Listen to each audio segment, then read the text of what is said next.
And let us not forget, only a real Indian like Dr. Shiva can beat a fake Indian like Senator Elizabeth Warren. Hello everyone, this is Dr. Shiva Ayyadurai. I know I haven't done a video in a long time, but I think it's really important and you're going to get more videos from me. What I want to talk about today is a real issue about the deep state in Massachusetts, what I call the Republican sewer rats who run the state, both Republican establishment politicians and Democrat establishment politicians. But before we get there, let's get to something big that's going on. Some of you may know, this is our bus over here. It's an awesome bus. And the slogan there, only a real Indian can defeat the fake Indian, has really resonated all across Massachusetts, in fact, the United States. People really love that slogan because it hits at the heart of something very, very important about the hypocrisy of all career politicians.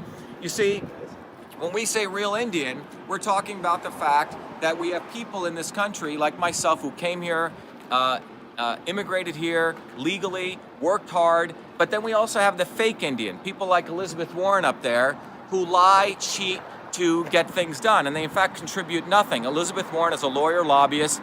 You know, she lied to get into Harvard. She is a racist. She took advantage of minority rights called affirmative action and used that to get a $400,000 job at Harvard University, which, by the way, is a fake university, which is actually a $40 billion hedge fund, which I've spoken about before. But the reality is, Elizabeth Warren could have easily proven this. I sent her 3 DNA test kits, and she refused all of them. In fact, the Berkshire Eagle, which is one of the most left newspapers which endorsed her in 2012, agreed that she should have taken the Ayyadurai DNA test kit. But, you know, the bottom line, it's actually very easy to prove if you're a real Indian. In fact, over here, we have Richard Zuccaro, who recently contacted me. Richard has been following our campaign, and Richard has been very, very concerned with Elizabeth Warren. And Richard, what do you think about the slogan? And maybe you can tell us what you think about it. Well, being a Native American, I don't find it offensive at all. The only people I think that find this offensive are members of the establishment who's supporting the senator. To me, it's fine. I have no problem with it at all.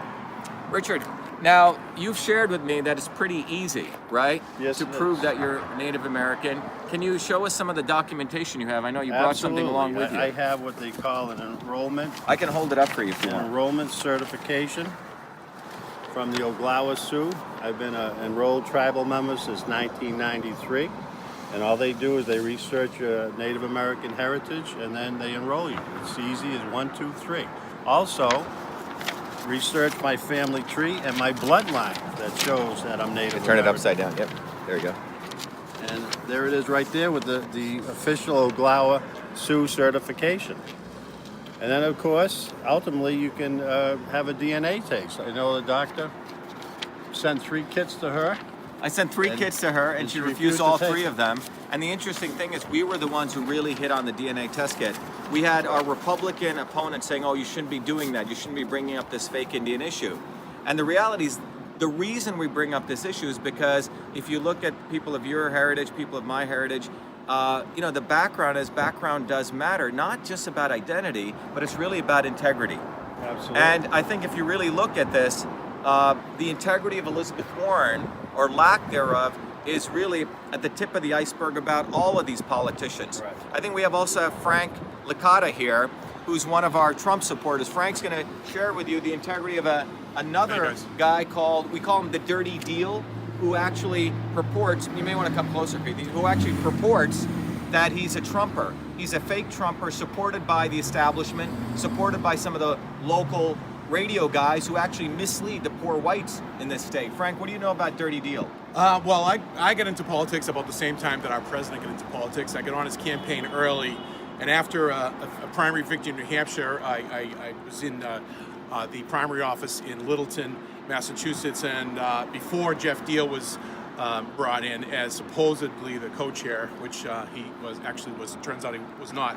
But what I learned was he was there to actually infiltrate the Trump campaign on behalf of Ted Cruz, and he caused massive destruction. I have a website, repjeffdeal.com, that explains more details on that, repjeffdeal.com. But I also run a large Facebook page called New England for Trump. You can go look me up. So what about this Dirty Deal fellow? Well, yeah, the first thing, like I said, he falsified his title, which he did not have. He colluded with this girl Bonnie to pilfer data from the campaign so that they could do their own stuff, like run PACs and so forth. Then after the primary, he assisted the Cruz people in hijacking the delegates. In other words, to deny Mr. Trump the convention. That was their whole plan. They never thought he was going to win anyway. Then he realized that he has to cover his tracks, and the only thing that's missing is a picture of him with Mr. Trump. So twice he tried to attempt a handshake with him, and twice he was shut down. I've got pictures on those sites that I told you about where he attempted to get a handshake with Mr. Trump. Mr. Trump said, "No way, I don't want anything about it. In fact, there's a finger poke to the chest." I called him out on it, and the first thing he did was Photoshop a fake picture. There's a forensics lab that has proved that he's falsified a picture. And what I've been very consistent on is I said, if you can show me one happy picture of a smiley, happy face picture of Mr. Trump and Mr. Deal, then I'll leave the whole thing alone. And in fact, I'll apologize. And the reason that'll never happen is because it doesn't exist. He betrayed him, brutally betrayed him. Frank, He's I a think snake that in the grass. The other big betrayal, the real issue is who leads his campaign. Well, yeah, Dirty Deal, as we call him, his campaign manager is Holly Robichaud. Part of her resume includes being a lobbyist for the Saudi government against the victims of 9/11. She's treasonous. She was lobbying for aiding and abetting an enemy. Why this is not front page news, I don't know, but it's just bizarre. It's bizarre.